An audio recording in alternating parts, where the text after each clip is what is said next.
أولئك الذين أنعم الله عليهم من النبيين.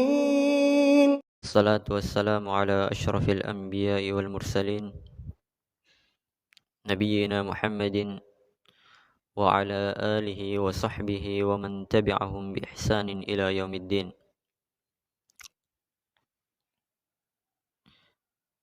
Alhamdulillah,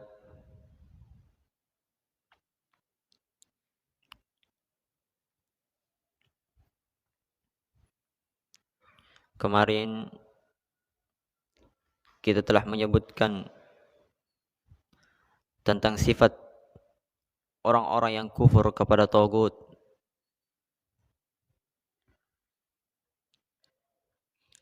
bahwa mereka adalah orang-orang yang berkeyakinan akan batilnya ibadah kepada selain Allah, dan mereka orang-orang yang meninggalkan membenci ibadah kepada selain Allah. Juga mereka mengingkari orang-orang yang beribadah kepada selain Allah dan memusuhinya.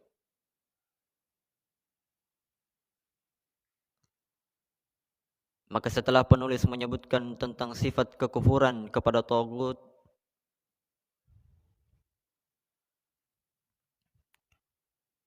penulis menyebutkan tentang makna keimanan kepada Allah. Sebagaimana di dalam ayat, "Faman yakfur bit-tagut wa yu'min billah." Maka barang siapa yang kufur, ingkar kepada tagut, ingkar kepada ibadah kepada selain Allah, wa yu'min billah, dan beriman kepada Allah.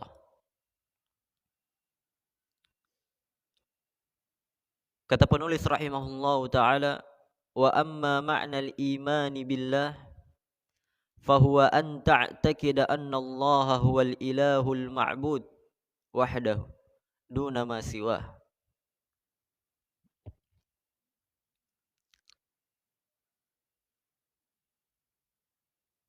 Kata penulis rahimahullahu ta'ala, dan adapun makna beriman kepada Allah, yaitu dia berkeyakinan bahwa Allah adalah sembahan yang diibadahi satu-satunya,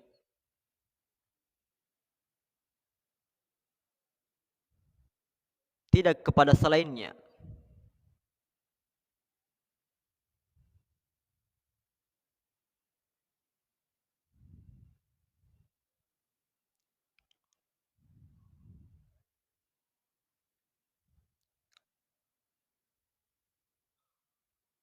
Maka sebelumnya al-iman, keimanan itu sendiri adalah salah satu tingkatan di dalam agama ini setelah keislaman.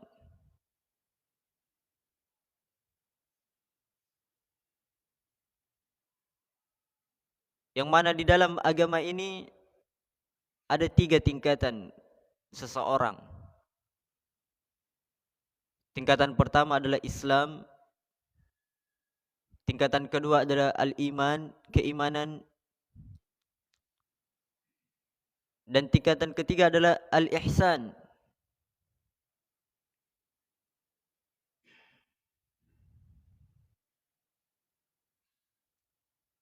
Maka apakah itu al-iman, keimanan?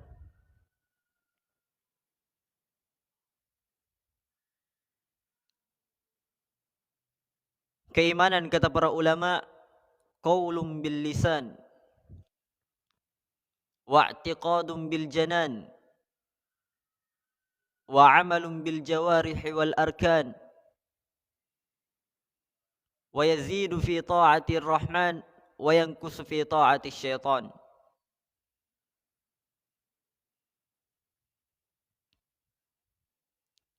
Keimanan itu adalah ucapan dengan lisan, keyakinan di dalam hati, amalan dengan anggota tubuh, dan keimanan itu bertambah tatkala kita taat kepada Allah yang Maha Rahman, dan keimanan itu berkurang tatkala kita taat kepada syaitan.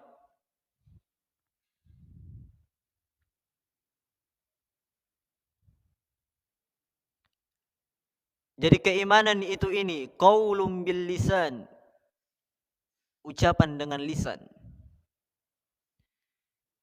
Jadi seseorang yang beriman kepada Allah, dia harus ucapkan di dalam dirinya. Dengan lisannya dia ucapkan, saya beriman kepada Allah. Saya beriman kepada Allah. Wa'tiqadun bil janan.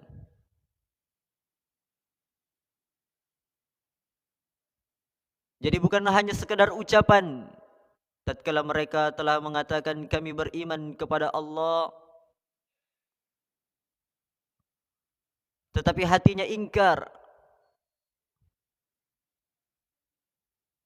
Karena orang-orang munafik, mereka mengucapkan kami beriman kepada Allah, akan tetapi hatinya itu kafir di hadapan Allah. Maka orang-orang yang betul beriman, mereka orang-orang yang mengucapkan dengan lisannya kami beriman kepada Allah, dan hatinya itu jujur di atas keimanan kepada Allah. Jadi bukan hanya sekedar pengucapan, tapi ada pengakuan jujur di dalam hatinya akan keimanan kepada Allah. Wa amalun bil jawarihi wal arkan. Setelah dia mengaku dan menetapkan di dalam hatinya akan keimanan kepada Allah, akan keimanan dirinya, maka keimanan tersebut dia sertai dengan amalan-amalan anggota tubuhnya. Bukan berarti setelah dia mengucapkan kami beriman kepada Allah, kami mengakui akan adanya Allah, tapi dia meninggalkan salat, tetapi dia tidak berpuasa, tetapi dia meninggalkan ibadah-ibadah kepada Allah. Ini bukan keimanan kepada Allah. Karena keimanan kepada Allah, mereka-mereka yang melakukan ketaatan hanya kepada Allah Subhanahu wa taala. Itulah keharusan keimanan. Ucapan kita, hati kita, dan amalan yang kita lakukan itu merupakan pembuktian akan keimanan kita kepada Allah Subhanahu wa taala.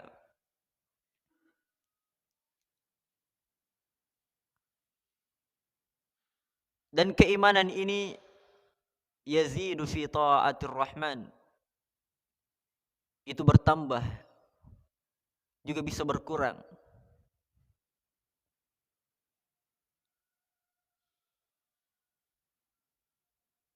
Jadi keimanan seseorang itu bertingkat-tingkat. Dia bisa bertambah tatkala dia melakukan ketaatan kepada Allah, dan keimanan juga akan turun, akan berkurang tatkala dia melakukan kemaksiatan kepada Allah. Kata Nabi sallallahu alaihi wasallam, al-imanu bid'un wa sab'una syu'bah. Fa'alaha qawlu la ilaha illallah wa adnaha imatatul adha 'anit tariq wal haya'u syu'batun minal iman.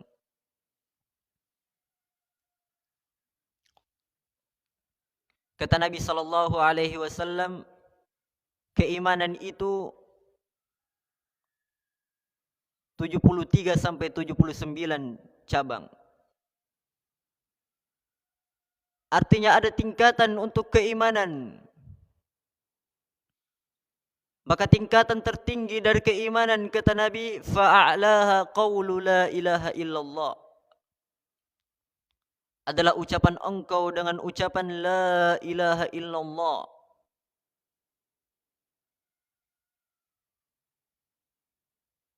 Dan yang terendahnya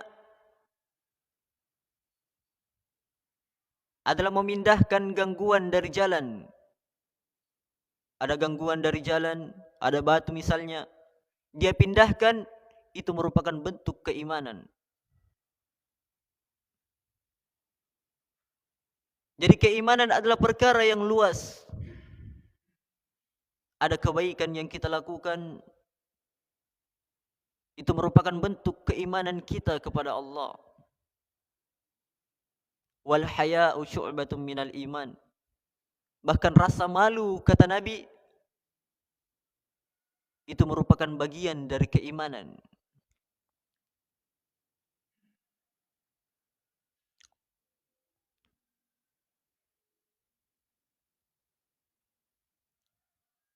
Maka itulah keimanan.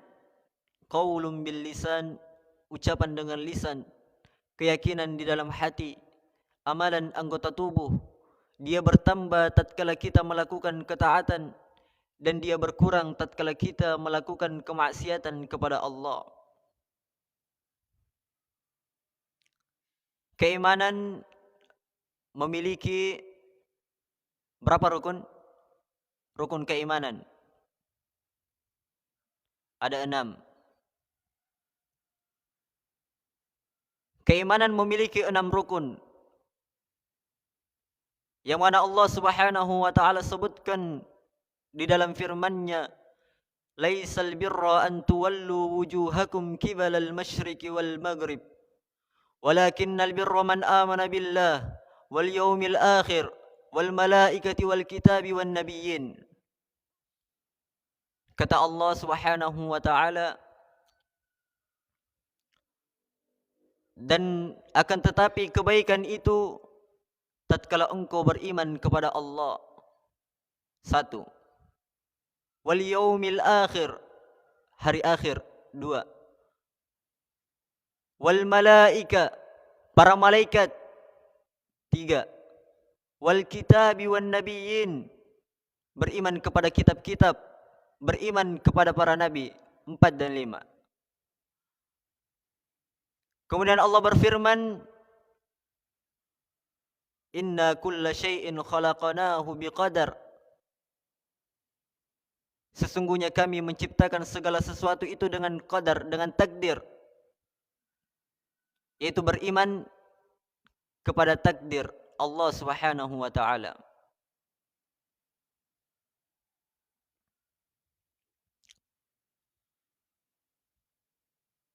Maka penulis rahimahullahu taala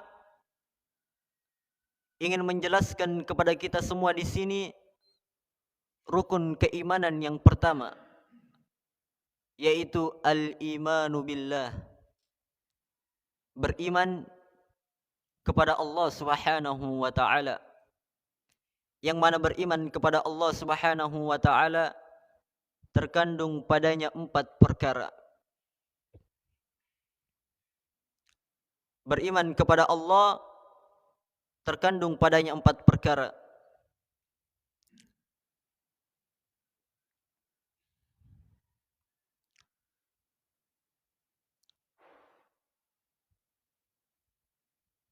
Beriman kepada Allah terkandung padanya 4 perkara, yang mana insyaallah kita akan bahas pada pertemuan selanjutnya tentang keimanan kepada Allah Subhanahu wa taala. Subhanakallahumma bihamdik, asyhadu an la ilaha illa anta, astaghfiruka wa atubu ilaik. Wassalamualaikum warahmatullahi wabarakatuh.